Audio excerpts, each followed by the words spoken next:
continue our probability chapter. In the last class, I have told you about the classical definition and its limitation. तो उसकी वजह से हमारे पास एक नई probability की definition को introduce करना ज़रूरी पड़ गया.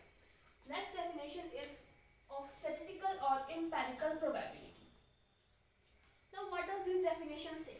It says that if an experiment is performed repeatedly under homogeneous or identical condition, जब हम किसी भी एक्सपेरिमेंट को रिपीटेडली परफॉर्म करें होमोजीनियस और आइडेंटिकल कंडीशन से, मतलब आइडेंटिकल कंडीशंस में हम किसी एक्सपेरिमेंट को रिपीटेडली परफॉर्म करें, then the limiting value of the number of times an event occur, जो लिमिटिंग वैल्यू, लिमिट लगा के जो वैल्यू आएगी किसकी, number of times an event occur, किस टाइम एक इवेंट अकर हो रहा है, to the number of trials, कि हमने उसको कितनी ट्रायल्स में कंडक्ट करवाया, वही होता है फेवरेबल बाय टोटल, वही कह रहा है कि कितने टाइम्स एक इवेंट अकर हुआ है divided by number of trials, कि हमने कितनी बार उस इवेंट को ट्राई किया इनडेफिनेटली.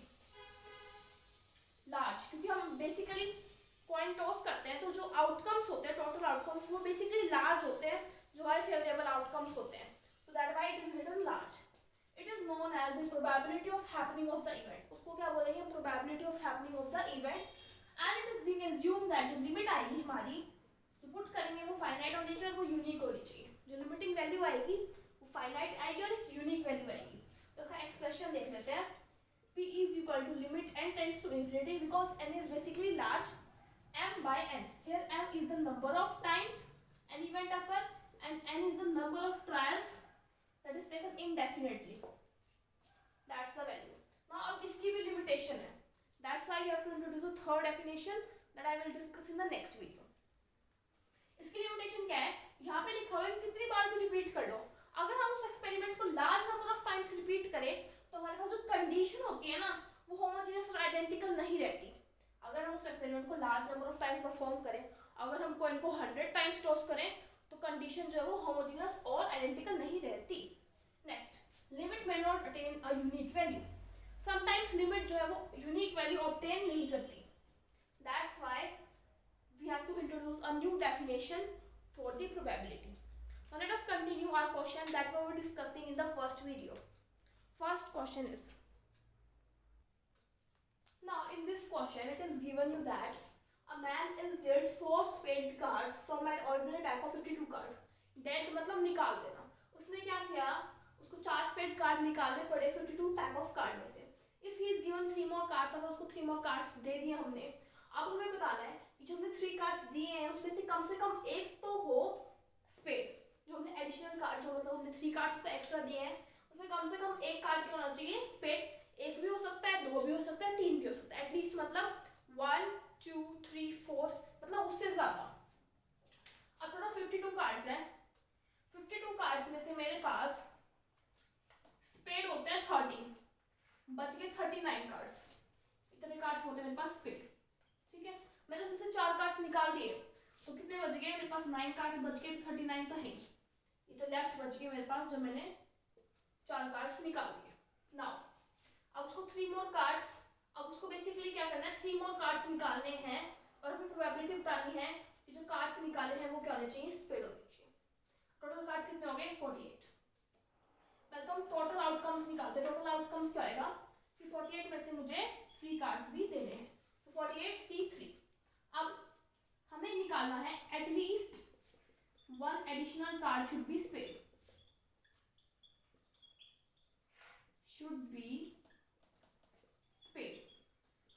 तो इसको हम लिख सकते हैं 1 माइनस नो स्पेड. देखिए एडिशन एटलीस्ट 1 स्पेड होना चाहिए, मतलब 1 भी स्पेड हो सकता है, 2 भी, 3 भी, 4 भी एक्सेट्रा. ये क्या है, 0 स्पेड है, 0 स्पेड. तो यहाँ से यहाँ तो मैं क्या कह सकती हूँ, ये सारे मान लो ये पूरे हैं टोटल माइनस 0 मतलब नो स्पेड. टोटल प्रोबेबिलिटी कितनी होती है, 1. सो 1 माइनस हमारे पास नो स्पेड क्या होगा, एटलीस्ट 1 एडिशनल कार्ड. तो 1 माइनस नो स्पेड ना हो. देखिए 9 थे जो स्पेड बच गए थे और जो स्पेड नहीं है वो है 39. सो 1 माइनस 39 में से मैं 3 कार्ड्स निकाल देती हूँ, डिवाइड बाय 48C3. तो सॉल्व कर लेना, इसका आंसर आ जाएगा. नेक्स्ट क्वेश्चन देखते हैं. A committee of 4 people people is to be appointed, 4 person की कमेटी बनानी है हमें, उसमें से 3 ऑफिसर जो है वो प्रोडक्शन डिपार्टमेंट के हैं, 4 परचेज डिपार्टमेंट के हैं, 2 सेल्स डिपार्टमेंट के और 1 हमारे पास एक चार्टर्ड अकाउंटेंट है।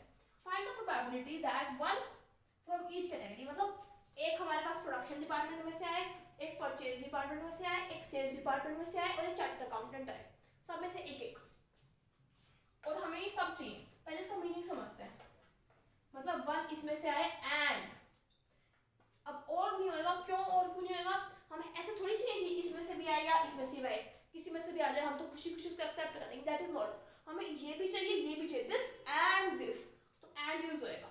अब एंड का कंसेप्ट मैंने आपको पिछली वीडियो में बताया था कि एंड मींस मल्टीप्लाई, तो इसमें मल्टीप्लाई का फैक्टर यूज करके देखिए। अब बात करते हैं पहले टोटल आउटकम्स की, और टोटल है हमारे पास 3 + 4 + 2 + 1 दैट इज 10, 3 4 5 6 7 10, टोटल है 10। अब हमें 4 पर्सन की कॉमिटी बनानी है, तो 10 में से 4 पर्सन की कॉमिटी बनेगी 10C4। हम यहाँ पे कॉम्बिनेशन यूज कर रहे हैं क्योंकि हमें जस्ट चूज करना है, हम इनको कुछ अरेंजमेंट नहीं करना है, तो टोटल आउटकम्स होंगे 10C4। अब बात करते हैं फेवरेबल आउटकम्स की, फर्स्ट पार्ट है हमारे पास। देखिए फेवरेबल आउटकम्स हमारे पास क्या होंगे, एक प्रोडक्शन डिपार्टमेंट में से है, टोटल प्रोडक्शन डिपार्टमेंट के है टोटल 3, उसमें से हमने एक चूज करना है तो 3C1।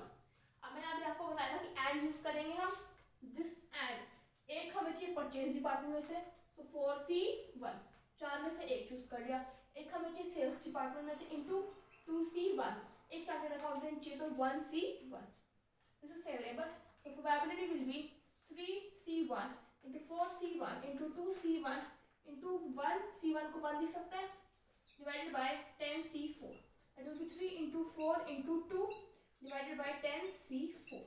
इसको सॉल्व कर लेना, आपका आंसर आ जाएगा। नेक्स्ट, हमें एटलीस्ट 1 चाहिए परचेज डिपार्टमेंट में से। देखिए अब इस क्वेश्चन को 2 मेथड से कर सकते हैं, एक तो यही मेथड है कि एटलीस्ट के लिए 1 माइनस कर दीजिए कि एक भी परचेज डिपार्टमेंट में से ना हो, एक तो मेथड ये है 1 minus no 1 from purchase department, एक भी परचेज डिपार्टमेंट में से ना हो। या फिर दूसरा मेथड भी देखते हैं, देखिए एक तरफ मैं लिख रही हूँ परचेज डिपार्टमेंट, ये वाला मेथड लेंथी होगा, ये वाला इजी होगा, तो ये कर लीजिएगा, लेकिन ये भी बता देती हूँ। परचेज डिपार्टमेंट, एक आएगा नॉन परचेज डिपार्टमेंट।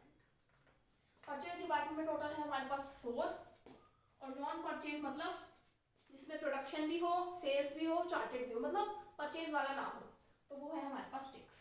अब हमें बोला है एटलीस्ट 1 पर्सन चाहिए परचेज डिपार्टमेंट में से। सपोज मैंने इसमें से 1 पर्सन ले लिया, तो 4 पर्सन की कॉमिटी बनानी है, तो इसमें से कितने पर्सन आएंगे 3, 1 + 3 = 4, 4 पर्सन की कॉमिटी बन जाएगी। या फिर मैं क्या कर सकती हूँ, इसमें से 2 ले लूँ, क्योंकि एटलीस्ट 1 है 2 भी आ सकता है, 2 इसमें से ले लूँ और 2 इसमें से ले लूँ, टोटल 4 बन गए, 3 इसमें से ले लूँ, 1 इसमें से ले लूँ, 4 इसी में से ले लूँ, इसमें से क्या ले लूँ 0 ले लूँ, वो भी केस बन सकता है। तो ये हमारे पास इसमें 4 केस बनेंगे 1 2 3 4। अब देखिए कैसे पता लगेगा, इसमें मल्टीप्लाई करना है, बीच में एंड प्लस करना है, क्या करना है। देखिए या तो ऐसी बनेगी 4% की कॉमिटी, या फिर ऐसी बनेगी, ये तो हो नहीं सकता कि ये भी बन जाए और ये भी बन जाए, तो यहाँ से 4% की कॉमिटी बन गई, यहाँ से भी 4% की कॉमिटी बन गई, टोटल 8 कॉमिटी है, लेकिन हमें 8 मेंबर्स की कॉमिटी तो चाहिए ही नहीं, तो इसका मतलब क्या आएगा, या तो ये या फिर ये, और या का मीनिंग क्या होता है और, तो इसका मतलब हम प्लस का साइन लगाएंगे बीच में, तो हम क्या करेंगे 1C1 3C1 + 2C1 2C1 + 3C, sorry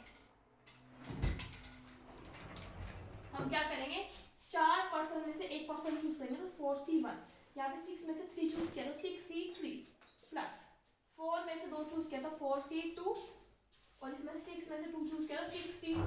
इन दोनों मल्टीप्लिकेशन होगी क्योंकि दोनों कंपल्सरी है, एंड है दिस एंड दिस।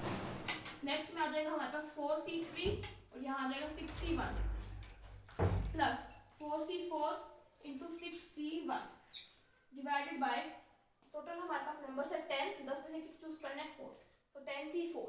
या तो आप इस मेथड से कीजिए, या फिर दूसरा मेथड जो भी करवा रही हूँ 1 माइनस नो, कोई भी ना हो, दोनों से आंसर क्या आएगा सेम आएगा। सेकंड मेथड है, फिर बहुत केसेस बनेंगे। 1 minus no person from the purchase department. ठीक है, परचेज डिपार्टमेंट में टोटल 4 है, तो 6 लोग होंगे जो परचेज डिपार्टमेंट में से नहीं होंगे, परचेज डिपार्टमेंट में से नहीं होना चाहिए। 3 + 2 5 + 1 6, तो 6 मेंबर्स होंगे टोटल। तो 6 मेंबर्स में से हमने 4 मेंबर्स चूज करे, डिवाइडेड बाय टोटल 10 में से चूज करना है 10 × 4 और 1 में से इसको क्या कर दो माइनस। लेट मी चेक, इसका आंसर हमारे पास आएगा सॉल्व करने के बाद 4/35 और इसका आएगा, ये आ जाएगा 1 माइनस 1/14 दैट इज 13/14। अब नेक्स्ट थर्ड पार्ट देखते हैं। The chartered accountant must be in a committee, मतलब चार्टर्ड अकाउंटेंट तो फिक्स्ड है, चार्टर्ड अकाउंटेंट को तो होना ही होना है। तो चार्टर्ड अकाउंटेंट कितना है 1, तो 1 में से एक ही चूज करना है, तो 1 C1 इनटू बचे हुए 3 मेंबर्स कहाँ से चूज करें, जो बच गए। अब 10 में से 1 गया, 9 बच गए ना, 9 मेंबर्स बचे क्योंकि एक तो चला गया इसमें से, 10 में से तो 9 बच गए। 9 में से कितने चूज करें 3, एक तो यहाँ ऑलरेडी चूज हो चुके हैं, तो 9C3 डिवाइडेड बाय 10C4। इसको सॉल्व करने के बाद हमारा आंसर आ जाएगा 2/5। Now let's see next example. Now in this question it is given you that an urn contain 6 white, 4 red and 9 black balls. If 3 balls are drawn at random, एक urn के अंदर ये balls हैं, suppose this is your urn, इसके अंदर 6 white है, 4 red है, 9 जो है वो black है। अब इसमें से हमें 3 balls निकालनी है, 1 2 3। हमें प्रोबेबिलिटी निकालने की 2 balls जो है वो white। पहली बात टोटल देखते हैं। टोटल हमारे पास इसके अंदर 19 balls हैं, तो टोटल आउटकम्स कितने होंगे, डायरेक्ट लिखते टोटल आउटकम्स क्या होंगे 19, कितनी balls निकालनी है 3, 19C3 टोटल है, हमेशा सेम रहेंगे। अब हमें निकालने हैं 2 balls are white, इसने बोला 2 balls जो white होनी चाहिए, जो बची हुई एक बॉल है, टोटल 3 balls ड्रॉ करनी है, जो बची हुई एक बॉल है वो कैसी भी कलर की हो सकती है। देखिए 2 balls white होनी चाहिए और बची हुई एक बॉल नॉन वाइट होनी चाहिए, मतलब वाइट का वो कोई भी कलर हो, इसमें से हमें कोई प्रॉब्लम नहीं है। तो वाइट हमारे पास टोटल है 6 और नॉन वाइट है 9, red plus black that is 30। अब हमें 6 में से 2 ड्रॉ करनी है, ऐसे कर देते हैं लोग, और 13 में से 1 ड्रॉ करनी है, तो 6C2। अब बीच में क्या आएगा, प्लस या फिर मल्टीप्लाई, बहुत कंफ्यूजन होती है। देखिए 3 बॉल्स ड्रॉ करनी है ना, तो दिस एंड दिस, तभी तो 3 बॉल्स पूरी होंगी ना जाके, into 13C1 divided by 19C3। दोबारा देख लीजिए, 2 बॉल्स वाइट होनी चाहिए, दूसरी पे कोई कंडीशन है, तो वो मैं मान लेती हूँ नॉन वाइट है, क्योंकि वाइट तो 2 ही होनी चाहिए ना। तो 9 × 4 9 + 4 दैट इज 13। अब 13 में से मुझे एक कोई बॉल आ जाए, चाहे वो ब्लैक आ जाए चाहे वो रेड आ जाए, मुझसे कोई फर्क नहीं, मुझे सिर्फ ये था कि 2 वाइट होनी चाहिए। नेक्स्ट 1 ऑफ ईच कलर, एक एक सभी कलर के होनी चाहिए। तो वाइट है टोटल 6, तो 6 में से एक चूज किया 6C1, 4 में से एक चूज किया 4C1, 9 में से एक चूज किया 9C1, बीच में multiply divided by 19C3। This is your second part. None is red, कोई भी रेड ना हो, ठीक है, फिर रेड हमें चाहिए नहीं ना, तो रेड को एक्सक्लूड कर दो, तो मतलब 9 + 6 दैट इज 15। अब हमें 15 में से चूज करनी है, 15 में से 3 बॉल्स डिवाइडेड बाय 19C3 हो गया थर्ड पार्ट, क्योंकि रेड बॉल तो हमें चाहिए नहीं ना, तो हम रेड बॉल को क्यों काउंट करें यहाँ पे टोटल में। At least 1 is white. देखिए दोबारा वाइट का क्वेश्चन आ गया, 2 मेथड है दोबारा, या तो कॉम्प्लिकेटेड वाले पे जाओ, सिंपल जाओ, 1 minus no white. Fourth part में आ जाएगा 1 minus no white. So 1 minus white ही होनी चाहिए, तो 9 + 4 दैट इज 13, तो टोटल 13 है, उसमें से मुझे टोटल 3 बॉल चूज करनी है, और divide by 19C3। This was your example this. Now let's see next example. This is very good example. If in a random arrangement of letters of word commerce, find a probability that all vowels come together. अब देखिए इस type of question में पहले आपको ये check करना है कि जो आपको वर्ड है उसमें रिपीटेशन है या नहीं। रिपीटेशन है तो वो रिपीटेशन वाला केस बन जाता है प्रोबेबिलिटी का। उसको सॉल्व करने के लिए एक दूसरा मेथड होता है। देखिए इसमें सी जो है वो 2 बार आ रहा है, एम भी 2 बार आ रहा है, ई भी 2 बार आ रहा है। तो इस केस में जब हम टोटल आउटकम्स बनाते हैं तो किस तरीके से बनाते हैं, वो होता है टोटल कितने लेटर्स हैं, 1 2 3 4 5 6 7 8, टोटल 8 लेटर्स हैं। तो ऊपर लिखेंगे हम 8 फैक्टोरियल और नीचे लिखेंगे हम रिपीटिशन वाले के साथ फैक्टोरियल। रिपीटिशन 2 आया तो 2 फैक्टोरियल, एम भी 2 बार आया तो 2 फैक्टोरियल, ई भी 2 बार आया तो 2 फैक्टोरियल। तो ये हो गया टोटल आउटकम्स का कि पहले तो टोटल जितने लेटर्स है उसका फैक्टोरियल डिवाइडेड बाय जो रिपीटिशन वाले हैं उनका फैक्टोरियल डिवाइड कर दो, ये होंगे टोटल आउटकम्स। अब बात करें इसमें वोवेल्स जो साथ में आने चाहिए। अब वोवेल्स जो हैं कितने इसके अंदर, ओ ई आई थिंक इसमें सिर्फ 3 ही वोवेल्स हैं, ये तीनों वोवेल्स क्या आने चाहिए, साथ में आने चाहिए।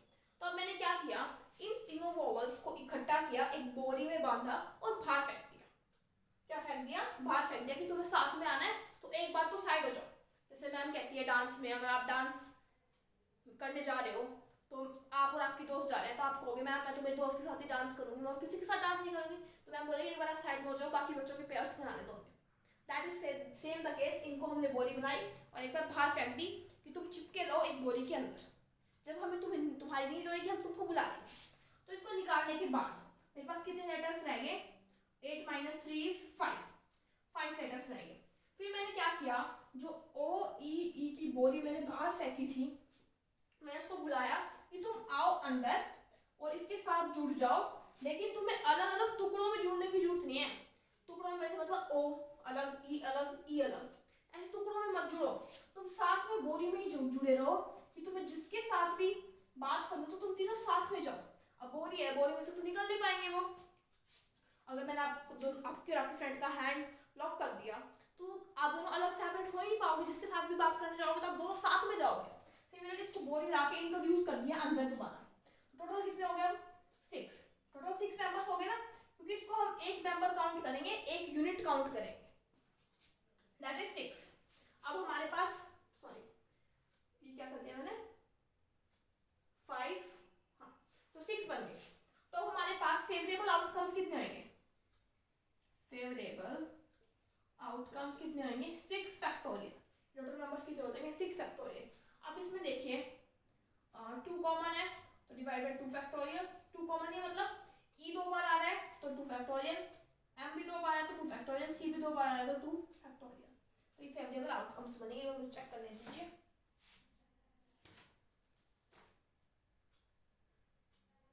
इसमें क्या किया गया है, एक चीज मिसिंग कर दी मैंने, क्या कि अब जब मैंने इनको बोरी बना के बाहर डाला, आपस में अपनी पोजीशन तो चेंज कर सकते हैं। जैसे मेरी दोस्त में यहाँ लॉक है, अब मैं यहाँ आ जाऊँ उसकी जगह पे और वो यहाँ आ जाए, तो आपस में तो पोजीशन चेंज कर सकते हैं ना।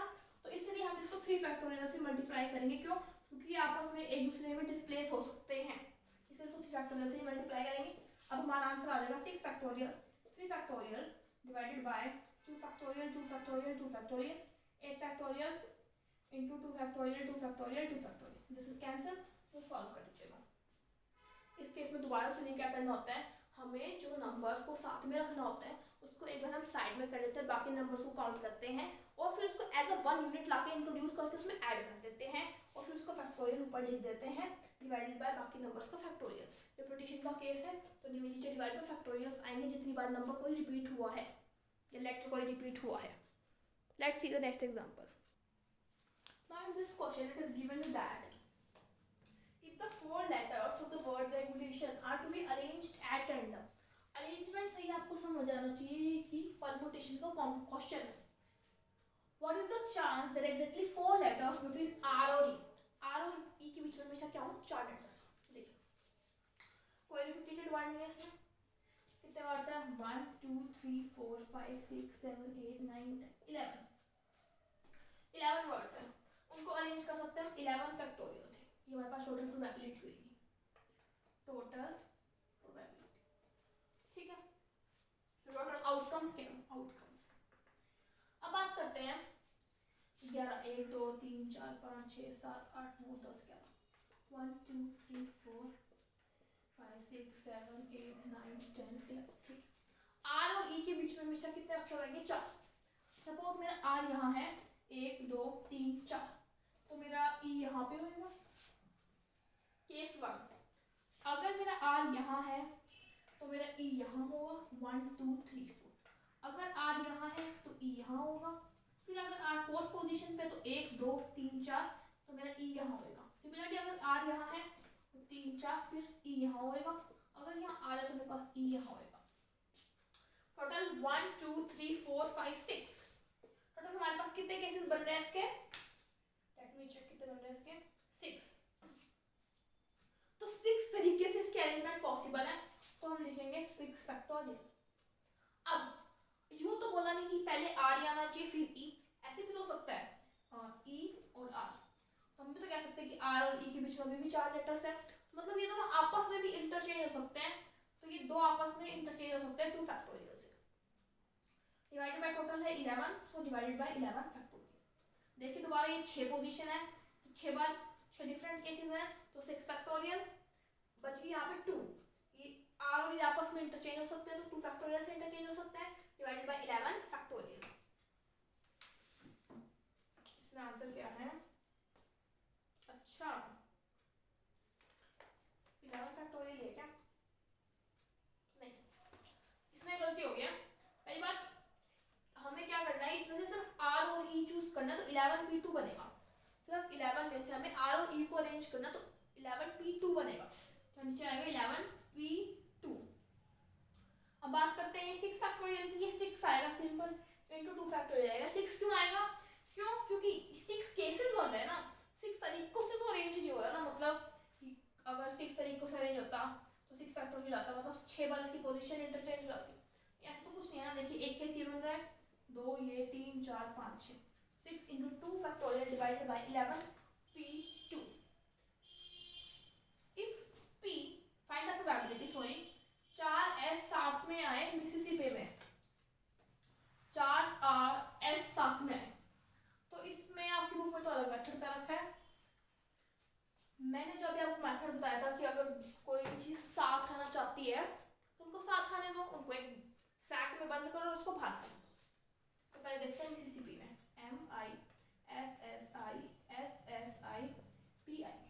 तो I 1 2 3 4, I आ रहा है 4 बार, S कितनी बार आ रहा है 1 2 3 4, S भी आ रहा है 4 बार, बस और कुछ नहीं आ रहा।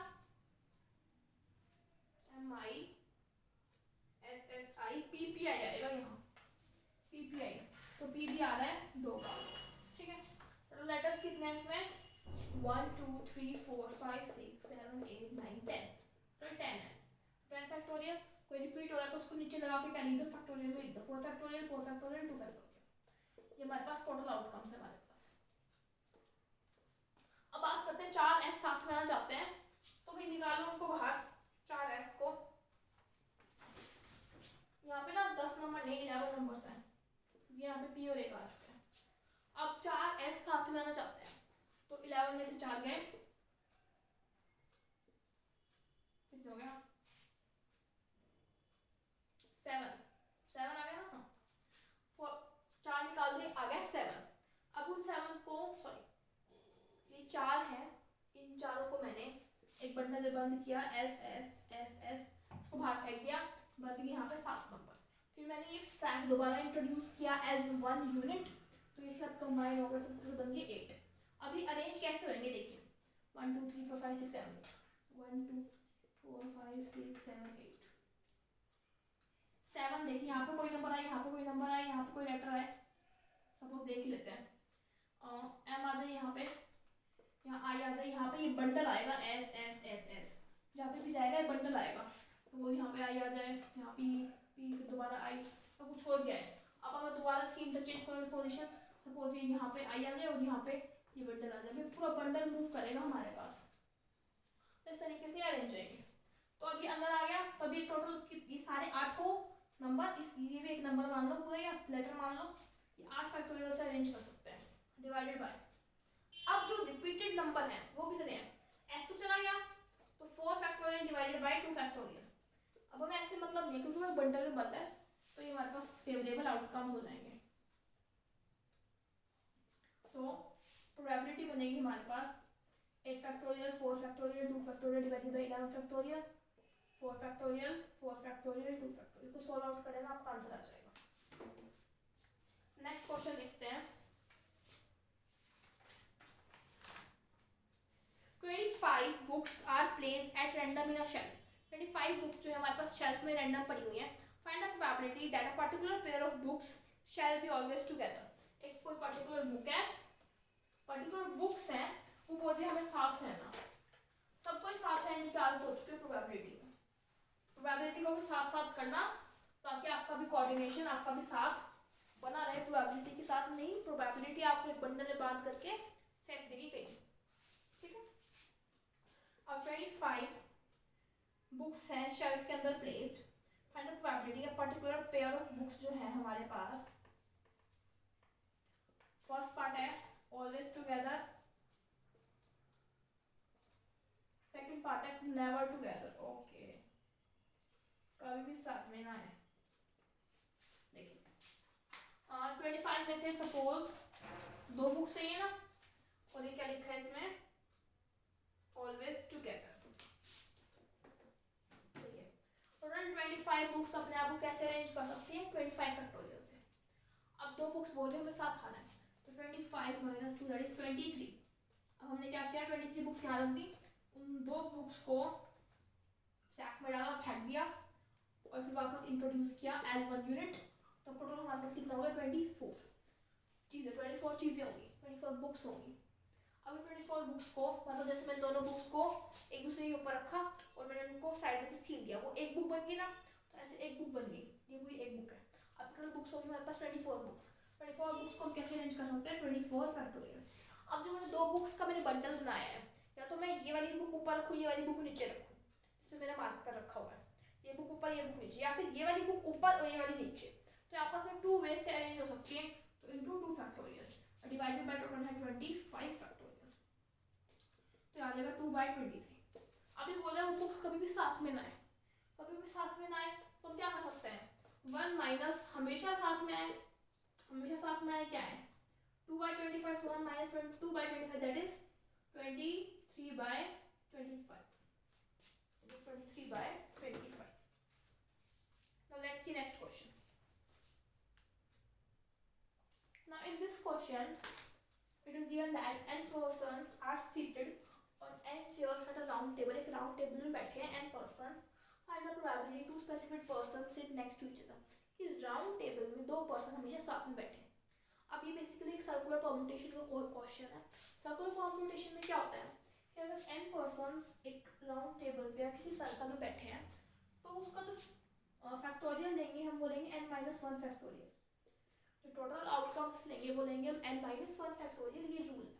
और वहीं अगर मैं हाफ सर्कल की बात करूँ, सेमी सर्कल की बात करूँ, जैसे नेकलेस में होता है, उस केस में हम लेंगे total outcomes half into n-1 factorial. तो फॉर्मूले आपको लर्न कर लें. अब जैसे n पर्सन्स n चेयर से बैठे हैं, तो टोटल मेरे पास आउटकम्स बनेंगे n-1 factorial. And find the probability that 2 persons sit next to each. 2 person हमेशा साथ में बैठे. सपोज ये मेरे पास एक यहाँ 2 पर्सन का जोड़ा है, एक जहाँ पे भी बैठे, यहाँ बैठे, यहाँ बैठे, यहाँ बैठे, ये मुझे साथ में बैठे. देखिए साथ में बैठना है, साथ में पैक होना है, तो हम इन दोनों को क्या करते हैं, सेपरेट कर लेते हैं. n पर्सन में से 2 पर्सन गए, तो n-2 पर्सन बच गए, और उन 2 पर्सन का मैंने सेट बना के बाहर फेंक दिया, और वापस एज 1 यूनिट उसको इंट्रोड्यूस किया. तो हमारे पास आ गया n-1. n-1 कितने आ गए मेरे पास, पर्सन आ गया. +1 कर दिया ना, क्योंकि मैंने इसको अंदर इंट्रोड्यूस किया था. अब n-1 पर्सन को हम सर्कल में कैसे बिठा सकते हैं, n-1 फैक्टोरियल से बिठा सकते हैं, क्योंकि यहाँ पे बेसिकली क्या होता है, -1 इंट्रोड्यूस होता है जिस सर्कल में बिठाते हैं. तो n-2 फैक्टोरियल से अपन बच्चे हुए बंदों को बिठा सकते हैं. तो n-2 फैक्टोरियल आ गया. और तो फेवरेबल आउटकम्स क्या बनेंगे, n-2 factorial divided by n-1 factorial into 2 factorial. क्योंकि वो 2 पर्सन्स आपस में भी तो अपनी पोजीशन इंटरचेंज कर सकते हैं. That's why we have multiplied by 2 factorial. Next in the next question, 12 balls are distributed at random in 3 boxes. Find the probability that the first box will contain 3 balls. देखिए मेरे पास 3 boxes हैं और मुझे इसमें 12 balls भरनी है. तो अब देखिए 12 बॉल्स भरनी है, तो या तो 12 इसी बॉक्स में आ जाए या कैसे भी डिस्ट्रीब्यूट हो. मतलब इसमें रिपीटेशन पॉसिबल है. मेरे कहने का ये मीनिंग है कि आपका 6 इसमें आए, 5 इसमें आए, 1 इसमें आए, ये भी पॉसिबिलिटी है. इसका मतलब रिपीटेशन तो है. अब पहली बॉल मैं लाई, ये मेरे पास 3 बॉक्सेस हैं, मैं यहाँ पे अपनी फर्स्ट बॉल को लाई। फर्स्ट बॉल के पास कितने ऑप्शन है जाने के लिए, 1 2 3 ऑप्शन। तो फर्स्ट बॉल के पास कितने ऑप्शन है, 3। तो मैं दूसरी बॉल लाई। अब ऐसा तो नहीं है सपोज ये बॉल इसमें चलेगी तो ये बॉल इसमें नहीं जा सकती, ऐसा तो कोई चॉइस ही नहीं है, किसी में भी जा सकते हैं। इसके पास भी कितने ऑप्शन है, 1 2 3। सो नेक्स्ट बॉल लाई तीसरी। सपोज अब हमारे पास 2 बॉल्स आ चुकी हैं, एक इसमें एक इसमें। अब ये बॉल के पास ऑप्शन या तो इसमें जाए या इसमें जाए या इसमें जाए, इसकी मर्जी।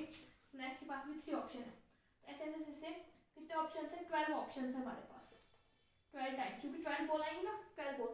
तो एक बॉल के पास 3 ऑप्शन है, तो 12 बॉल के पास कितने ऑप्शन आएंगे, 3 इंटू 12, क्योंकि 3 इंटू 3 इंटू 3 इंटू 12 टाइम्स हमारे पास ये मल्टीप्लाई होएगा। टोटल आउटकम हो जाएंगे 3 इंटू 12। अभी बोल रहा है फाइंड द प्रोबेबिलिटी कि 3 बॉल्स जो है हमारे पास फर्स्ट बॉक्स में जाए। तो देखिए 12 बॉल में से पहले मैं 3 बॉल सेलेक्ट कर लेती हूँ। अब जो 3 बॉल्स होगी सिलेक्ट या परमुटेशन यूज करेंगे, 1 मिनट ये यूज करेंगे क्योंकि इसमें कोई वो नहीं है ना अरेंजमेंट, कॉम्बिनेशन यूज करें 12C3। अब बात करते हैं 3 बॉल तो चूज कर लिया हमने, अब हम चाहते हैं कि वो पहले बॉक्स में जाए। 3 बॉल ली हमने, इसको पहले बॉक्स में घुसा दी, तो पहला बॉक्स, और हमें बॉक्स भी चूज करना है 1, तो 1C1 लिखो चला लिखो, यही बात है क्योंकि हमने फिक्स करना है कि फर्स्ट बॉक्स में चाहिए वो। अब बच गई 9 बॉल्स। 9 बॉल्स के पास क्या ऑप्शन है, 9 बॉल में से फर्स्ट बॉल के पास ऑप्शन है, सपोज यहाँ हमारे पास 3 बॉल्स आ चुकी हैं, ये एम्प्टी पड़े हैं। अब 9 बॉल में से फर्स्ट बॉल आई, उसके पास ऑप्शन है कि वो इसमें भी जाए, इसमें भी जाए, इसमें भी जाए। तो नेक्स्ट 9 बॉल के पास हमारे पास कितने ऑप्शन है, फर्स्ट 9 में से फर्स्ट बॉल के पास 3 ऑप्शन है। नेक्स्ट बॉल सपोज ये बॉल इसमें आ गई इसी में, अब जो नेक्स्ट बॉल आई सेकंड बॉल, उसके पास भी 3 ऑप्शन है दोबारा कि वो किसी में भी जाए। तो ऐसे करते करते 9 बॉल्स के पास कितने ऑप्शंस है, 9 टाइम्स आएगा 3 into 10⁻n। So total favorable outcome that will be 12C3 into 3C9 और divided by total outcomes 3 into 3/12। तो ये हमारे पास इसकी प्रोबेबिलिटी बन जाती है। तो let's meet in the next video.